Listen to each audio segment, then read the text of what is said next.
全长350公里的新隆高铁，日本主动退出竞标，我们还要继续吗？在国际高铁建设上，日本一直非常积极，中越、中缅等铁路合作的背后都有日本的身影。1月12号，马来西亚证实日本退出新隆高铁的竞标。新隆高铁是连接马来西亚首都吉隆坡与新加坡之间的铁路线。日本为什么突然退出？我国要接手该铁路吗？今天就让我们一起来看一看。在观看的过程中，不要忘了点赞关注。1. 新加坡与吉隆坡。新加坡是东南亚的一个小岛国，位于马来半岛的南部，扼守马六甲航线的进出通道。新加坡在1963年曾与沙巴、沙捞越与马来西亚共同组成马来西亚，但是1965年由于新马矛盾无法调和，新加坡独立，并于同年加入英联邦。新加坡地势低平，平均海拔只有15米。为了获得足够发展的土地资源，一直进行填海造陆，面积已经扩大到733.2平方公里。新加坡由主岛新加坡岛和附近63个小岛组成。该国有3大外岛，其中玉郎岛是新加坡最大的人工岛和外岛，总面积将近32平方公里。该岛于2009年建设完成，岛上建有炼油厂、原油储存站、压缩天然气储存站，是新加坡的炼油中心。玉郎岛上设有95家国际大公司的运营基地，累计吸引固定资产投资总额超过300亿新元。未来的发展方向是成为拥有尖端技术的化学工业基地。德光岛位于新加坡东北部，西南与新加坡樟宜国际机场相对，是新加坡的军事保留区，专门给服兵役的士兵训练。该岛面积为24.43平方公里，仅次于玉郎岛。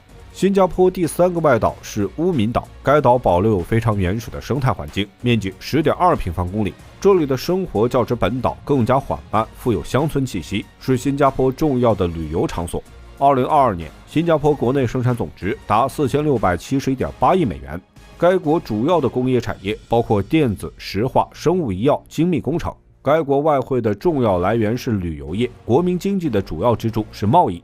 2022年，新加坡对外货物贸易总额约9912.8亿美元。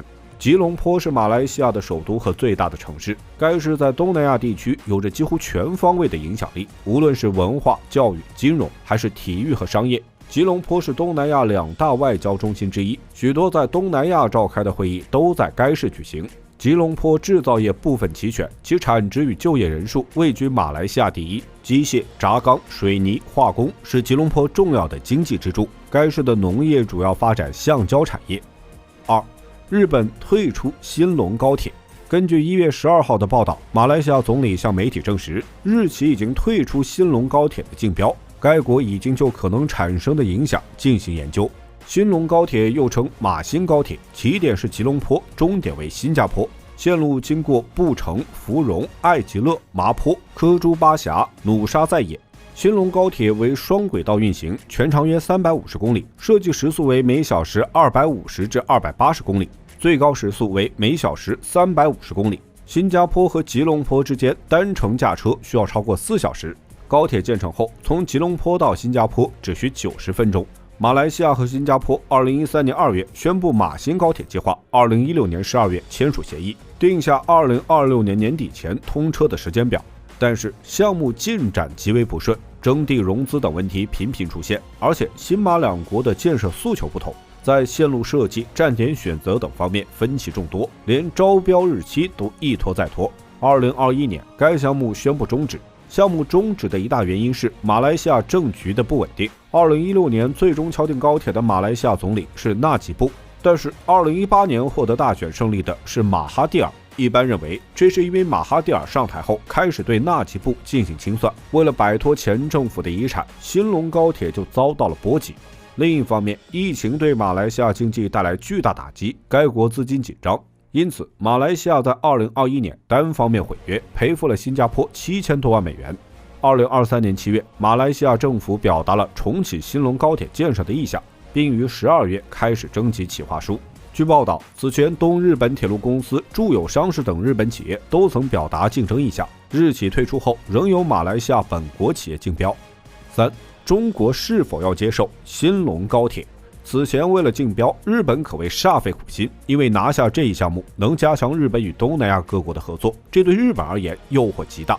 因此，日本一方面宣传新干线的优越性，一方面给出了各种优惠，首先是技术领域，日本能为马来西亚提供全套技术支持和转移，并推动两国供应商的业务合作。在人才方面，日本还会与马来西亚的大学合作，建设培训中心，同时还会对马来西亚的官员、运营商和工程师进行培训，使其在高铁通车后能迅速接管并运营。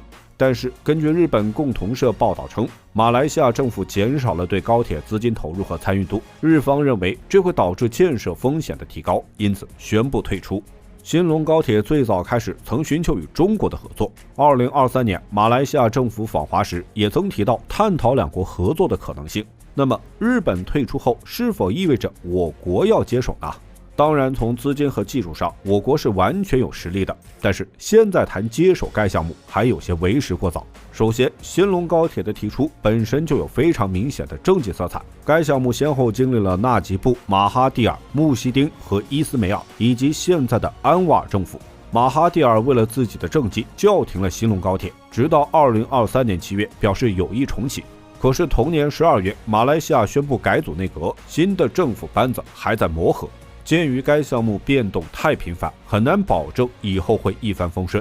其次，此次重启后，马来西亚有意通过私企融资代替政府投资完成项目建设，这种投资方式缺乏政府保障，风险太大，贸然接受很可能是赔本生意。因此，中国企业如果要接手该项目，还要再进行观察。